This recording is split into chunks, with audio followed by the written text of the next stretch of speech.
इसके पिछले वीडियो में हम लोगों ने प्रश्नावली 1.1 के सारे कॉन्सेप्ट सीख लिए हैं। आज के क्लास में हम लोग प्रश्नावली 1.1 का कंप्लीट क्वेश्चन एक ही वीडियो में देखेंगे, यानी क्वेश्चन नंबर 1, 2, 3, 4, 5 इसी वीडियो में हम लोग देख लेंगे। तो चलिए, पहला जो प्रश्न है कह रहा है कि इसमें एचसीएफ ज्ञात करने के लिए वो भी यूक्लिड विभाजन प्रमेय से। तो पहला प्रश्न 135 और 225 का, तो हम प्रश्न लिख लिए कॉपी पर, इसे हल करते हैं। तो प्रश्न है 135 और 225, इसे यूक्लिड विभाजन प्रमेय से एचसीएफ का निकालना है। तो कैसे निकालते हैं, पहले इसमें हम लोग देखते हैं कौन बड़ा है उसको ए मान लेते हैं, जो छोटा है उसको बी मान लेते हैं। तो यहाँ से हल करते हैं, ए हो जाएगा यहाँ पर 225 क्योंकि बड़ा है ये, बी हो जाएगा 135। और अब लिखते हैं क्या यहाँ पर, अब यूक्लिड विभाजन प्रमेय से, यूक्लिड विभाजन प्रमेय से। तो क्या होता है वो, ए बराबर बी क्यू प्लस आर, जहाँ आर क्या होना चाहिए 0। तो आर का मान अगर 0 आ जाए तो बी जो है वो क्या हो जाएगा, एचसीएफ में हो जाएगा। अब देखिए यहाँ पर या तो आप रफ कार्य कर सकते हैं, यहाँ बगल में लिख दीजिएगा रफ कार्य। तो जो छोटा है बाहर रहेगा, 135 बाहर रहेगा, इसके अंदर में क्या रहेगा 225। तो ऐसे भी हल कर सकते हैं हम लोग। तो यहाँ से हल करते हैं, तो ये कितना बार लगना चाहिए, 135 है, अगर 2 लगाएंगे लगभग ये 270 आएगा। 270 225 से ज़्यादा हो जाएगा, एक ही बार लगेगा 135। ये घट जाता है 0, एक पैसा जगह तो हो जाएगा यहाँ पर 12 12 में 3 घटी हो जाएगा 9। यहाँ बचाइए कि एक कटा हो गया, यहाँ पे केवल 90, यानी कि शेषफल आया इसका 90। यानी कि हम लगाए यहाँ पे कितना से, ए यहाँ पे हो जाएगा 225 बराबर, बी इसका हो गया 135, एक से लगाए 135 है, 135 225 में घटाइए तो शेषफल आ गया इसका 90। क्या आर जो है 0 आया, नहीं। तो जहाँ आर इजकल टू नॉट 0। अब आगे क्या करते हैं, देखिए यहाँ से आगे बढ़ते हैं, यहाँ से घेर लेते हैं 135, यहाँ पर आएगा 2 बार में 180 आएगा जो कि लगेगा नहीं, तो एक ही बार में लगाएंगे यहाँ पर 90। तो एक घटेगा तो आ जाएगा, क्योंकि देखिए 5 में 0 घट आ जाएगा 5, एक पैसा जाएगा 13, 13 में 9 घट आ जाएगा यहाँ पे 4, ठीक है, निशेषफल आ गया 45। अब देखिए यहाँ से, अब यहाँ वाला जो पार्ट होता है यहाँ वाला वो आ जाएगा यहाँ पे, यानी कि 135 यहाँ हो जाएगा बराबर, जो आर होता है वो बी बन जाता है, यानी कि यहाँ हो जाएगा 90। अब एक बार में लगाए थे एक ही लगाएंगे। अब देखिए गुना हुआ तो 90, 90 घटी 135, हम शेषफल आ गया इसका 45। जहाँ आर 0 आया नहीं आया तो लिखेंगे आर इजकल टू नॉट 0। तो यहाँ से आप फिर से लगाना होगा हमें, तो क्या करेंगे, यहाँ वाला पार्ट यहाँ आएगा, यानी कि यहाँ आ जाएगा 90 बराबर, यहाँ हो जाएगा 45। अब बताइए 45 में कितना गुना करें कि 90 आ जाए, 2 से गुना करेंगे तो इसका शेषफल यानी घटाइए, 90 घटिए 90 में 0 आ जाएगा, शेषफल इसका आ गया 0, यानी कि जहाँ आर जो है कितना आ गया 0 आ गया। इसलिए 135 और 225 का HCF कितना होगा, वो हो जाएगा 45, क्योंकि यहाँ वाला भाग होता है HCF। तो यही हो गया इसका आंसर। और रफ करके पूरा भी कर लीजिए, यहाँ आने के लगेगा 90, 2 बार में ये 90 पूरा कंप्लीट हो जाएगा, कट जाएगा, यानी कि यही क्या होगा इसका HCF होगा, जो कि 45 है। तो पहला प्रश्न बन गया, आप लोग इसे देख लीजिए अच्छे से। अब चलते हैं इसके दूसरे प्रश्न पे। दूसरा प्रश्न क्या है इसका, देखिए दूसरा प्रश्न है 196 और 38,220। यहाँ पर ए क्या होगा बताइए, ए हो जाएगा 38,220 और बी क्या हो जाएगा 196। हल करेंगे यहाँ से अब यूक्लिड विभाजन से, यूक्लिड विभाजन प्रमेय का लिखिए, यहाँ से लिखिए से। यहाँ ए हो जाएगा, यानी कि ए बराबर होता है बी क्यू प्लस आर, जहाँ आर होना चाहिए 0, आर बराबर 0 होना चाहिए। देखिए ए हो गया यहाँ 38,220 बराबर, बी हो गया 196। अब 196 में कितने से गुना करें कि जो आ जाए इतना, नहीं तो इससे कम। देखिए इसका याद रख लीजिए, 195 जब गुना करते हैं तो आ जाता है इतना ही, सेम इतना ही आ जाता है 38,220। तो घटाएंगे 38,220 में 38,220 तो हो जाएगा वो 0, जहाँ आर कितना हो जाएगा 0। इसलिए 196 और 38,220 का जो HCF है कितना आ जाएगा, वो यहाँ वाला पार्ट क्या होता है HCF, यानी कि 196। 98 ही आ जाएगा इसका HCF। चलते हैं इसके तीसरे नंबर प्रश्न पर। प्रश्न है इसका तीसरा नंबर 867 और 255। तो यहाँ बताइए ए क्या हो जाएगा, 867 आ जाएगा। बताइए बी क्या हो जाएगा इसका 200, इसका आ जाएगा 55। अब देखिए यहाँ पर अब लिखेंगे यूक्लिड विभाजन प्रमेय से। यूक्लिड विभाजन प्रमेय से जब लिखेंगे तो क्या होता है बताइए। अब यूक्लिड विभाजन प्रमेय से, यूक्लिड विभाजन से लिखिए, वो होता है ए बराबर बी क्यू प्लस आर, जहाँ आर होता है 0, जहाँ आर बराबर 0 होना चाहिए। तो ए हो गया 867 बराबर 255। कितना से गुना करके 867 आया या उससे कम आया। देखिए इसे आप लोग ऐसे बना सकते हैं, तो आप रफ कार्य कर लीजिए, हम सिखाए हैं वैसे कर लीजिए। तो हम एक ही बार में कर रहे हैं, देखिएगा 255 जो कितना 3 बार लगाएंगे 3 लग जाएगा, 3 बार लगाते हैं कितना आएगा गुना करिए। तो देखिए हम रफ कर आपको दिखाई देते हैं, तो हम स्पिन बना देंगे, आपको लगेगा कि भैया स्पिन बना दिए। देखिए हम बगल में शीर्ष बना रहे हैं, देखिए रफ कार्य करके। तो 255 और 867 जब इसे 3 से लगाएंगे तो गुना करिए, 3 × 5 = 15, बाकी 1 हो जाएगा, 15 × 16 हो जाएगा, बाकी 1 हो जाएगा, 6 × 7 हो जाएगा। कितना आएगा, घटाइए, घटेगा देगा 2, ये 0 और ये घटेगा 1 आ जाएगा, यानी कि 102 आ रहा है इसका शेषफल। जब गुना करके इसमें घटाएंगे तो आ जाएगा इसका शेषफल कितना 102। जहाँ आर आया 0 नहीं तो लिखेंगे r = नॉट 0। अब ये वाला पार्ट यहाँ यानी कि 255 हो जाएगा, वहाँ हो जाएगा 102। अब कितना से लगेगा तो बताइए। अब जो है ये 2 से लगेगा। देखिए यहाँ रफ कार्य में आपको दिखाते हैं यहाँ पर, यानी कि 255 2 बार में हो जाएगा कितना 4 0 2, यानी कि 204 आएगा, घटाइए आ जाएगा 1 और हो जाएगा 5, ये कट जाएगा पूरा। यानी कि अगर लगाएंगे 2 से तो इसका शेषफल आता है 51, जहाँ r = नॉट 0। अब यहाँ वाला पार्ट यहाँ यानी कि 102 यहाँ आ जाएगा बराबर 51। अब 51 में कितने से गुना करेंगे 102 आ जाएगा 2 ही बार में। देखिए यहाँ पे 102, देखिए 2 बार में 51 गुना करेंगे तो आ जाएगा ये 102, कटा पूरा, यानी कि 2 से जब गुना करेंगे तो आ जाएगा ये 102। शेषफल आ गया 0, जहाँ आर क्या हो गया 0, इसलिए 867 और 255 का HCF कितना आ गया, यहाँ वाला होता है HCF, इनके 51 हो गया इसका आंसर। ठीक है, यानी प्रश्न नंबर 1 पूरा कंप्लीट हो गया। अब देखिए दूसरा जो प्रश्न है वो हम लोगों ने आपको सिद्ध करना सिखा चुका है। देखिए प्रश्न जो 2 है ये देखिए थोड़ा अच्छा से करा कि दर्शाइए कि कोई भी धनात्मक विषम पूर्णांक 6q+1 या फिर 6q+3 या फिर 6q+5 के रूप का होता है। ये हम लोग आपको पहले ही सिखा चुके हैं। कैसे बनाते हैं, हाँ देखते हैं। पहले ए मान लेते हैं, जो दिया धनात्मक विषम दिया तो उसको मान लेंगे ए।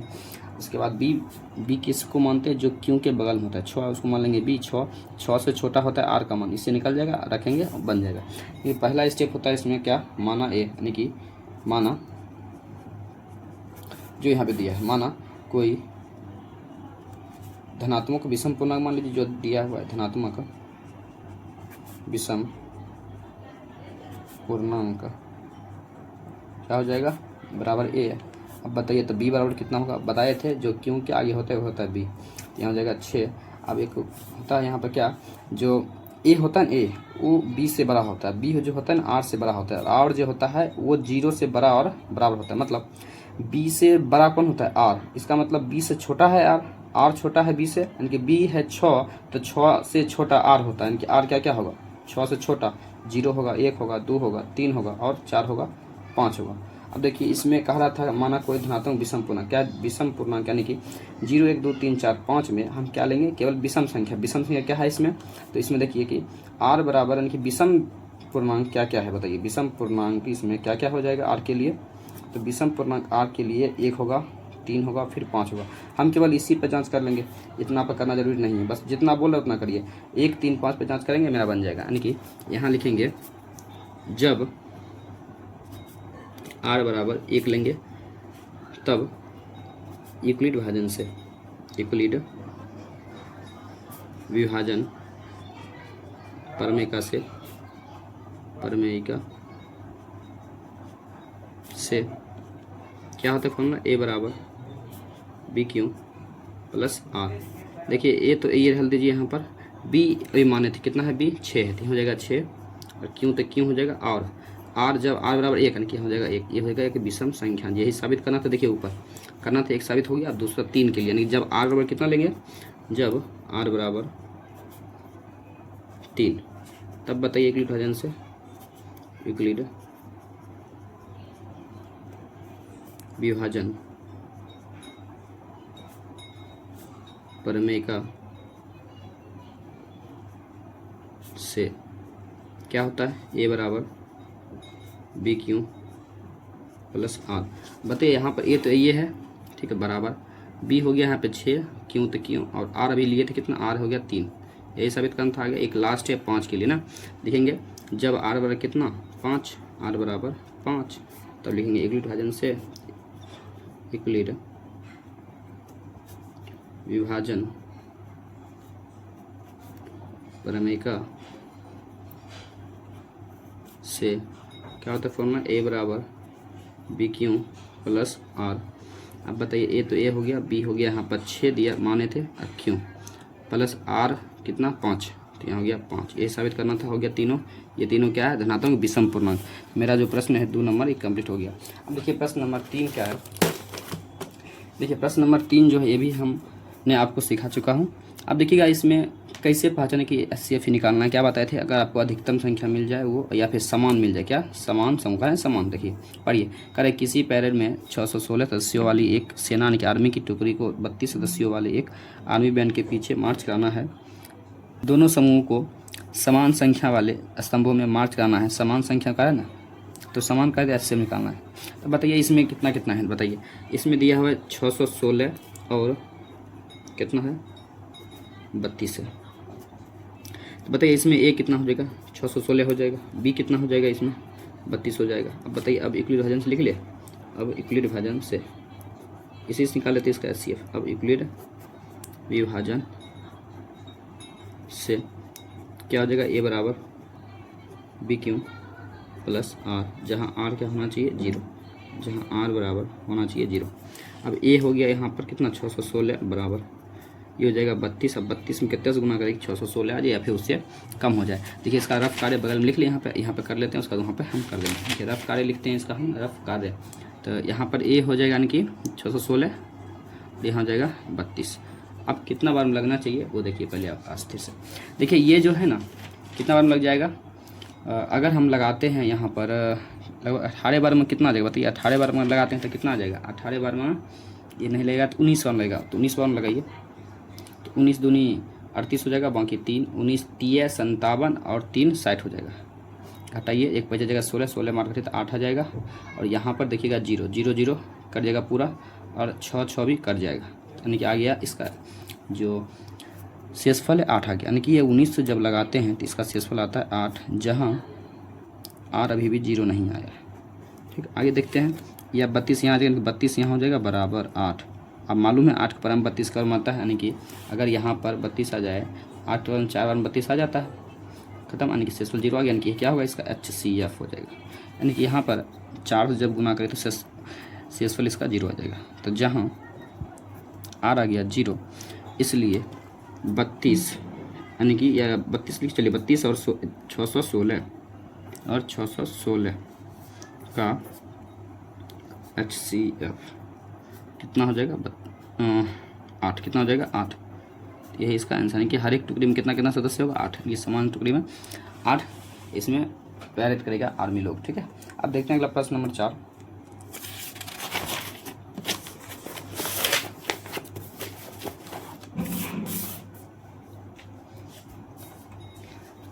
चलिए, करा इस प्रश्न चौथे में कि यूक्लिड विभाजन प्रमेय का प्रयोग करके दर्शाए कि किसी धनात्मक पूर्णांक, देखिए जो धनात्मक पूर्णांक बोला इसको ए मान लेंगे, कहते हैं वर्ग होता है स्क्वायर। ये आगे जो भी होगा हम करेंगे काम, तब उसमें लाना है 3m + 1 के रूप में हो, और 3m ये 2 को साबित करना है। धनात्मक कोई पूर्णांक होना चाहिए। देखिए इसमें पहले मानेंगे कैसे, बताइए। मानो कोई धनात्मक पूर्णांक क्या होगा, बताइए। ए मानते हैं, ए तो ए ही मान लेंगे, बराबर ए हो गया। अब बताइए बी किसको मानते थे, जो साबित करना है उसके बगल में जो होता है, कि यहाँ पे m है, m का ये क्या है 3, यहाँ हो जाएगा केवल 3। अब बताइए आर का मान क्या होता है, यहाँ देखिए क्या होता है, ए से ए बड़ा होता है बी से, बी बड़ा होता है आर से, और आर बड़ा होता है 0 नहीं तो बराबर होता है। मतलब आर का मान बी से छोटा होता है, बी हो गया 3, तो आर का मान क्या क्या होगा 3 से छोटा, 0 होगा, 1 होगा और 2 होगा। यानी कि जब आर बराबर 0 लेंगे तब ये आ जाएगा, जब r बराबर 1 लेंगे तब ये आ जाएगा। इतना ही साबित करना है, रखिए बन जाएगा। कितना आसान प्रश्न। देखिए लिखते हैं यहाँ पर, जब r बराबर 0 यूक्लिड विभाजन से, तब ठीक है, यूक्लिड विभाजन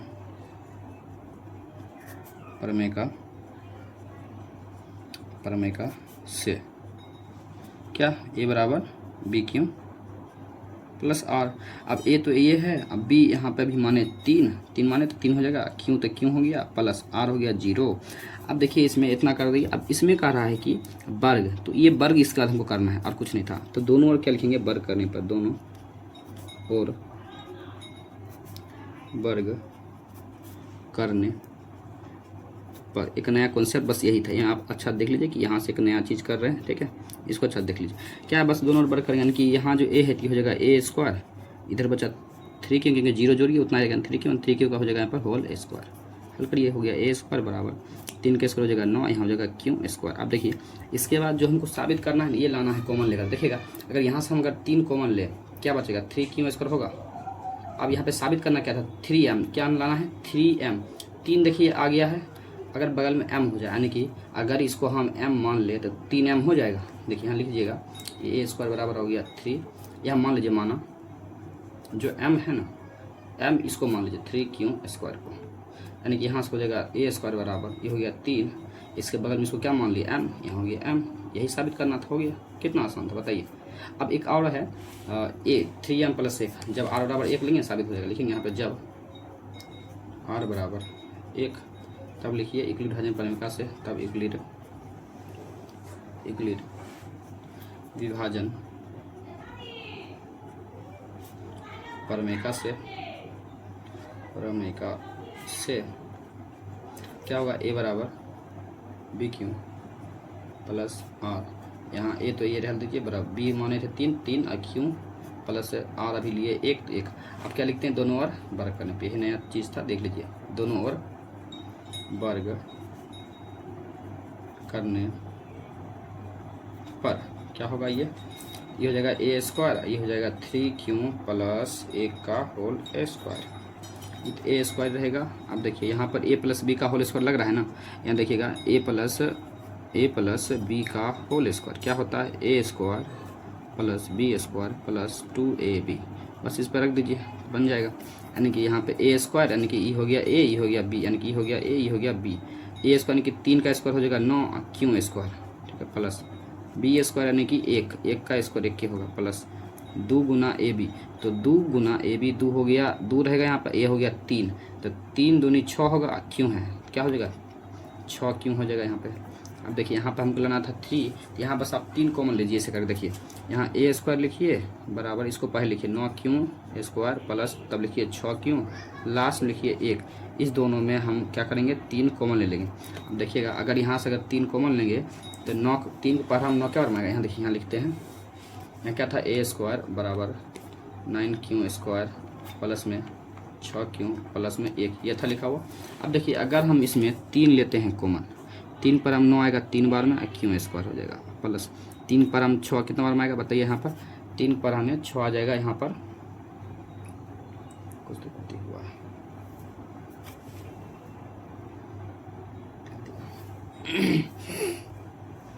3 पर हम 6 आ जाएगा यहाँ पर 2 बार, मतलब कि 2 क्यों हो जाएगा, लास्ट में जो प्लस 1 है उसको रहने दीजिए। देखिएगा हमको साबित करना था यहाँ पर कि 3m प्लस 1 हो, यानी कि 3 ई हो जाए m और प्लस 1, यानी कि ई हो जाए m, यानी कि इसको मान लेंगे क्या, तब m मान लेंगे, तो माना m बराबर ई क्या हो जाएगा 3 क्यों स्क्वायर प्लस में 2 क्यों, तो यहाँ से a स्क्वायर बराबर ये हो जाएगा 3, ई पूरा को मान लिए m, ये हो जाएगा m और लास्ट में प्लस 1, यही लाना था, साबित हो गया मेरा, प्रूव्ड। ठीक, अब एक लास्ट प्रश्न है, एक देख लीजिए, इस प्रश्न को ऐसे करके देख लीजिए, और इसे उतारना है तो आप उतार लीजिएगा, ठीक है, देख लीजिए। ठीक, अब देखिए लास्ट प्रश्न है, प्रश्नावली 1.1 का ये लास्ट प्रश्न है। यूक्लिड विभाजन प्रमेय का प्रयोग करके दर्शाइए कि किसी धनात्मक पूर्णांक है, धनात्मक लिखा तो मान लेंगे a को धनात्मक पूर्णांक, घन m के बगल में 9 है तो इसको b मान लेंगे। ठीक, अब आगे देखिए, इसमें इतना साबित करना है। देखिए जैसे जैसे कि सेम वही काम करना है, यहाँ घन है, जो क्यों करते वो करेंगे, लास्ट ये काम है। लिखेंगे माना कोई धनात्मक पूर्णांक, कोई धनात्मक पूर्णांक, कोई धनात्मक पूर्णांक क्या हो जाएगा, वो ए हो जाएगा। और बी देखिए, अगर यहाँ पे 9 लेंगे तो 9 का फिर क्यूब भी करना होगा, 9 थोड़ा बड़ा हो जाएगा, हम कहते हैं 3 ही मान लीजिए, आसान होगा, 3 का क्यूब 27 होता है, आसान हो जाएगा। तो यहाँ बताइए क्या होता है वो आर के लिए, तब क्या क्या मान होगा, 20 छोटा, 20 छोटा क्या होगा, 0 होगा, 1 होगा और 2 होगा। मतलब यहाँ पे क्या होता है कि ए बड़ा होता है 20 से, बी बड़ा होता है आर से, और आर होता है बड़ा 0 और इसके बराबर होता है, ये लिख लीजिए। अब यहाँ की आर हो गया 0 1 2। अब यहाँ पे आर जब लेंगे 0 1 और 2, बस इतना करना है, बन जाएगा। यहाँ लिखेंगे जब आर बराबर कितना लेंगे, यहाँ पर लेंगे 0, तब लिखेंगे यूक्लिड विभाजन से, यूक्लिड विभाजन परमेय से। अब बताइए यहाँ पर ए बराबर होता है बी क्यू प्लस आर कितना आ गया इसका, कि बी माने थे 3, यहाँ जगह 3 है, क्यों आर माने थे इसका 0, तो यहाँ जगह 0। अब यहाँ करना क्या है, दोनों ओर क्या करना है, घन करना है, बस नया चीज़ था यहाँ पे क्या करना और घन करना। तो घन करेंगे, यहाँ से लिखेंगे दोनों ओर क्या करने पर, घन करने पर, दोनों ओर घन मतलब होता है क्यूब, तो घन करने पर यहाँ जगह ए क्यूब बराबर ये 3 क्यूब प्लस 0 0 जोड़िए उतना ही रहेगा, यानी 3 क्यूब का क्या हो जाएगा यहाँ पर होल क्यूब, यहाँ हो गया ए क्यूब बराबर यहाँ हो जाएगा 27 क्यूब। अब देखिए यहाँ पे साबित हमको करना है 9 के रूप में, तो यहाँ पे 9 ही लीजिए कॉमन, यानी कि 9 जब लेंगे यहाँ पे कॉमन तो 9 पर हम 27 3 बार में 3 क्यूब। साबित करना था हमको 9 एंड 9 एम, यानी 9 बगल होना चाहिए एम। देखिए 9 है, इसके बगल में ये क्यों है बताइए, हमको लाना है एम ना, इसको हटा देंगे, इसको मान ले एम, 9 एम हो जाएगा, नहीं मान लीजिए, बस माना कि एम हो जाए यहाँ पर क्या, ये 3 क्यों, तो बस यहाँ ए क्यूब था बराबर ये 9 है तो 9, इसको माने थे m, ये हो जाएगा m, बस पहला साबित। कितना आसान है बताइए। अब देखिए अगला हमें साबित करना है 9m प्लस 1 हो, क्या करेंगे, जब r बराबर 1 ले लेंगे तब लिखेंगे यहाँ पर जब r बराबर कितना 1 हो, तो तब बताइए तो यूक्लिड विभाजन प्रमेय का क्या होता है, यूक्लिड विभाजन प्रमेय का से क्या होता है, ए बराबर बी क्यू प्लस आर, ए तो ए हो गया, बी माने 3 तो यहाँ हो गया 3 क्यू प्लस आर हो गया 1। अब क्या करेंगे, दोनों ओर क्या करेंगे, दोनों ओर घन करेंगे, तो दोनों ओर घन करने पर यानी कि हो जाएगा ए क्यू, उधर हो जाएगा 3 क्यू प्लस 1 का होल क्यूब। अब बताइए ये हो गया ए, ये हो गया बी, बताइए ए प्लस बी का होल क्यूब क्या होता है, तो ए प्लस बी का होल क्यूब होता है A cube plus B cube plus 3a square B plus 3ab square. इस पर रखेंगे बन जाएगा। चलिए इसको फॉर्मूला पीछे लिख कर बनाते हैं। तब क्या था प्रश्न कि ए क्यूब बराबर 3q प्लस 1 का होल क्यूब, फॉर्मूला होता है यहाँ पर ए प्लस बी का होल क्यूब का A cube plus B cube plus 3a square B plus 3ab square. यहाँ पर ए क्यूब यानी कि ए हो गया यहाँ पर 3q का होल क्यूब हो जाएगा प्लस बी हो गया यानी कि 1 नहीं हो जाएगा 1 का होल क्यूब प्लस 3 गुना ए हो गया यहाँ पे 3q, तो 3q को क्या करेंगे यहाँ पे स्क्वायर, फिर गुना बी हो गया 1, फिर प्लस 3 हो गया 3 गुना ए हो गया 3q, अब गुना बी हो गया 1 का स्क्वायर। चलिए हल कर लेते हैं इसको, हो जाएगा 27 क्यूब और 1 का क्यूब 1 हो जाएगा प्लस 2 का 3 का स्क्वायर 9 होगा, 9 तिया 27 क्यूब हो जाएगा प्लस 1 का 1 स्क्वायर 1 होगा, तो 3 तिया 9 क्यूब हो जाएगा। यानी कि अगर इससे जब तोड़ेंगे यानी कि ए क्यूब बराबर इससे जब तोड़े तो आ गया 27 cube plus 1 plus 27 cube plus 9 cube. यहाँ पर 1 को पीछे लिख देते हैं यानी कि 27 cube plus 27 cube plus 9 cube, last में 1 लिखते हैं और इस सब में से हम लोग क्या करते हैं 9 को कॉमन ले लेते हैं ताकि यहाँ पे हमें साबित हो जाए। 9 पर हमें आ जाएगा 3 बार में 27 क्यूब है, ठीक है, प्लस फिर आएगा 3 क्यूब, फिर आएगा 1 पर हम 9 पर हम 1 बार में 9, यानी कि केवल बचेगा क्यू, लास्ट में 1। अब देखिए जो साबित करना था 9m प्लस 1, इसको मान लीजिए m, लास्ट काम लिखेंगे माना m बराबर 3q cube plus 3q plus q। अब देखिए a क्यूब बराबर ये हो गया 9, ये पूरा हो गया m, यानी कि m प्लस लास्ट में 1, ये तो साबित करना तो हो गया साबित। एक लास्ट है, r बराबर जब 2 लेंगे तो भी साबित हो जाएगा, यानी कि जब r बराबर 2 लिखेंगे तब यूक्लिड विभाजन से, तब यूक्लिड विभाजन प्रमेय का से क्या होता है फॉर्मूला, a बराबर BQ प्लस r, जहाँ क्या होगा, जहाँ वो नहीं लिखना है यहाँ पर क्या हो जाएगा बताइए। यहाँ पर आप, यहाँ पर a तो ये माने थे बराबर, b हो गया था यहाँ पर 3 मान लिए थे 3Q अब प्लस r अभी कितना लिए 2। आप क्या करेंगे, दोनों ओर घन करने पर यहाँ हो जाएगा AQ बराबर 3Q प्लस 2 का क्या होल क्यूब। अब ये हो जाएगा a, ये हो जाएगा b, फॉर्मूला वही है, क्या है फॉर्मूला कि a प्लस बी का होल क्यूब क्या होता है, a cube plus b cube plus 3a square b plus में 3ab स्क्वायर। यहाँ पर रख के मान निकाल लीजिए, तब यहाँ पर रख देंगे, यानी कि a हो गया यहाँ पर 3Q का क्या करेंगे होल क्यूब प्लस b हो गया यहाँ पर 2, तो 2 का होल क्यूब प्लस 3 गुना a स्क्वायर, यानी कि a हो गया 3Q का होल स्क्वायर गुना b कितना है 2, फिर प्लस 3 गुना a है 3Q गुना b है 2 का स्क्वायर। इसे हल कर लेते कितना आता है, 3 का क्यूब हो जाएगा 27 और ये क्यूब हो जाएगा प्लस 2 का क्यूब हो जाएगा 8 प्लस देखिए 3, देखिए यहाँ पर 3 कैसे होगा 9 3 27 27 दूनी 54 और यहाँ पे क्यू स्क्वायर, ठीक, प्लस 2 कैसे होगा 4 4 3 12 12 3 36, तो 36 केवल क्यू। अब यहाँ क्या करते हैं, यहाँ पर रखते हैं इसका मान कि a क्यूब बराबर क्या क्या आया, इसे जब हल किया गया यहाँ पर 27 क्यूब, इस 8 को लास्ट में लिख देते हैं, लास्ट में तो लिखते हैं यहाँ पे प्लस में 54 क्यू स्क्वायर फिर प्लस 36 क्यू और लास्ट में लिखते हैं 8। अब देखिए इस सब में से 9 कॉमन ले लीजिए, तो 9 हम बाहर निकालते हैं, यहाँ के 9 पर 27 3 बार क्यूब हो गया, 9 पर 54 6 बार में क्यू स्क्वायर हो गया प्लस 9 पर 36 4 बार में ठीक क्यू हो गया। आप इसको लास्ट में लेते हैं प्लस में 8। अब देखिए इस सब को मान लीजिए m, तो हो जाएगा 9m प्लस 8, यही तो साबित करना था। मान लीजिए माना m बराबर 3Q cube plus 6Q square plus में 4Q, बस यही तो साबित करना था मेरा, हो गया साबित। देखिए 9 ये पूरा हो गया m, तो 9m प्लस 8 यही साबित करना था, हो गया प्रूव्ड। इस प्रकार हम लोगों का प्रश्नावली 1.1 पूरा कंप्लीट होता है, ठीक है। तो हम लोग अगले वीडियो में 1.1 का जो कॉन्सेप्ट है वो सीख लेंगे, उसके बाद प्रश्नावली 1.2 भी हम लोग कंप्लीट कर लेंगे, ठीक है। तो थैंक यू, मिलते हैं नेक्स्ट वीडियो में।